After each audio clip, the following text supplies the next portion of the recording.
Hello everyone, hope you're having the greatest day today. Welcome to the Film Insight channel. In today's video, we're going to cover some more restaurants featured on 24 Hours to Hell and Back and determine if they're still open. So, without further ado, let's get right into the content, guys. Los Toros Mexican Restaurant. Family-run Mexican restaurant Los Toros has been up and running for over 40 years but is now $450,000 in debt. Now owned by Nick Sr. after being opened by his father Nicholas Montaño Jr. in 1967, business has only been declining. Even though he'd like to pass on the restaurant to his children, his daughter Maribel has a young family and his son Nick Jr. is incapable of bearing such a heavy responsibility. Lucia, his wife, is also the general manager and feels an incredible amount of pressure which has affected their marriage. Due to issues with blood pressure, Nick Sr.'s family is very concerned that they will lose him to a heart attack.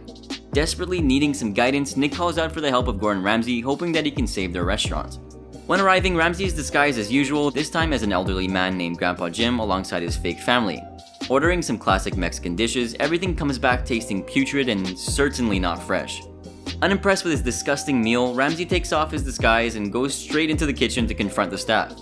Bringing everyone to the Hell on Wheels truck, he shows them hidden footage of unsafe food temperatures, spoiled food, moldy ingredients, and a filthy kitchen. One clip even exposes Maribel discussing an incident that caused 9 people to get food poisoning. Heading into the kitchen for some further inspection, Ramsay finds a dirty chopping board, a year out-of-date tartar sauce, rotten produce, and off prawns. Calling in the family to get a whiff of the rotting meat, the famous chef estimates that they have $5,000 of wasted produce. Realizing that something needs to change, Nick Sr. admits that he'll either need to sell the restaurant or pass it on to his children. With this in mind, Ramsay felt it was time to start working his magic. Adding some new decor and changing the menu made things look very promising.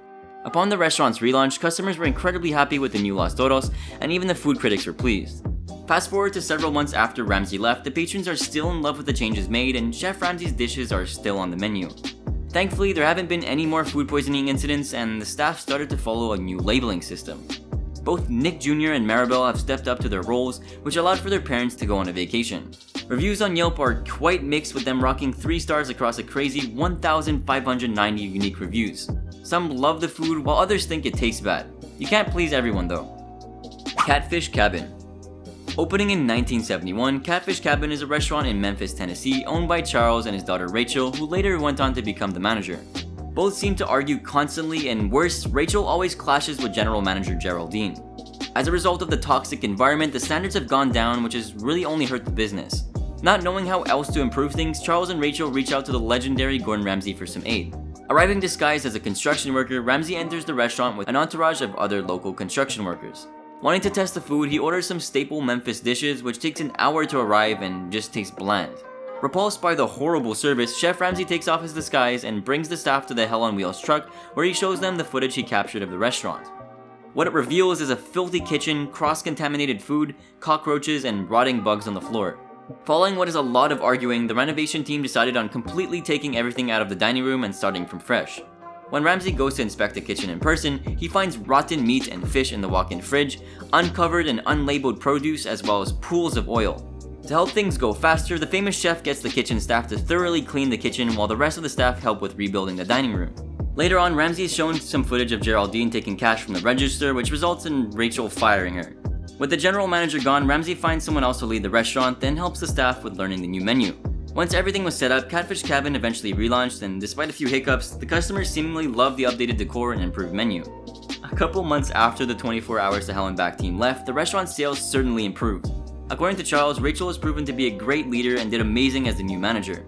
He is eternally grateful for the changes made, especially since the staff has become more positive and the communication improved. However, the reviews were very polarizing after the show aired, many complaining about the poor service and food quality. In the end, Catfish Cabin closed down in October of 2019 since the lease was taken over by a new owner. Today, the restaurant now goes under the name Bell's Catfish and Soul Food since it was renamed by the owner Bevis Bell.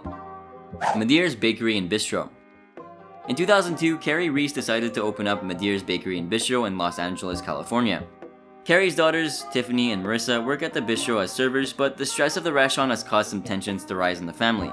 In addition to this, the staff don't like Carrie, which makes the work environment extremely toxic and reduces the service quality.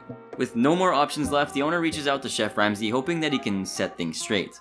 Arriving disguised as a cameraman, the 24 Hours to Hell and Back host orders a collection of dishes. The meals come back tasting stale and flavorless as well as smelling rancid, which pushes the famous chef to take off his disguise. Forcing the restaurant to close down, Ramsay gathers the staff and shows them hidden footage that he captured. It exposes the staff's serious lack of respect towards Carrie and how practically no one listens to her demands. Moving into the kitchen to investigate, Chef Ramsay finds brown lettuce, rotten zucchini, sour oxtail, and meat drenched in blood. Disgusted with what he was seeing, the host demands that the staff do a deep clean of the kitchen since it was filthy. Later, Ramsay attempts to teach the new menu to the cooks and they admit they've never been allowed to add anything to the menu. Following a lot of renovating, the new restaurant is revealed, rocking an updated decor and improved dishes. Even if there were some concerns that things would be successful, the relaunch went perfectly and the staff was finally working together. Approximately 3 months after the changes were made, the patrons seemed to be ecstatic with their experience. Today, the restaurant is still open, but the reviews are pretty mixed with many complaining about the service and food quality. Having a 3.5-star review on Yelp across 307 reviews, Ramsay certainly saved Madeiras from closing down. Lowry's Seafood Restaurant.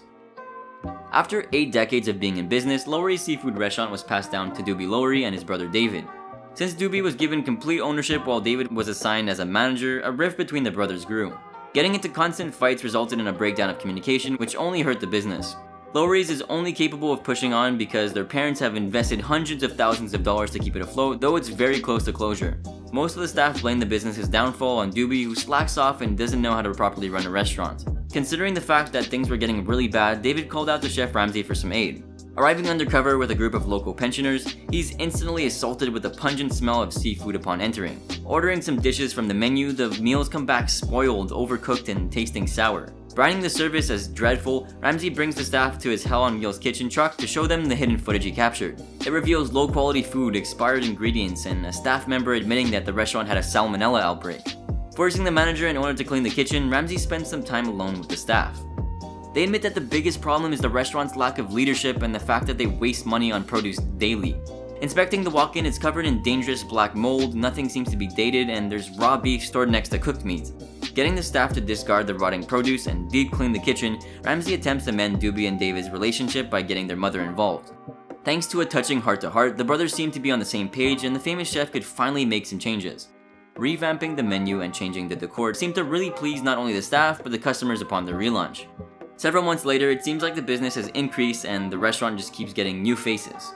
However, according to some reviewers, the quality went down as time passed and it sadly closed down sometime in 2020.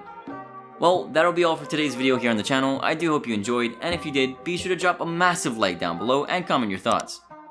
Subscribe for more content like this and turn on those sweet bell notifications for instant access to our content. Have a good one, guys.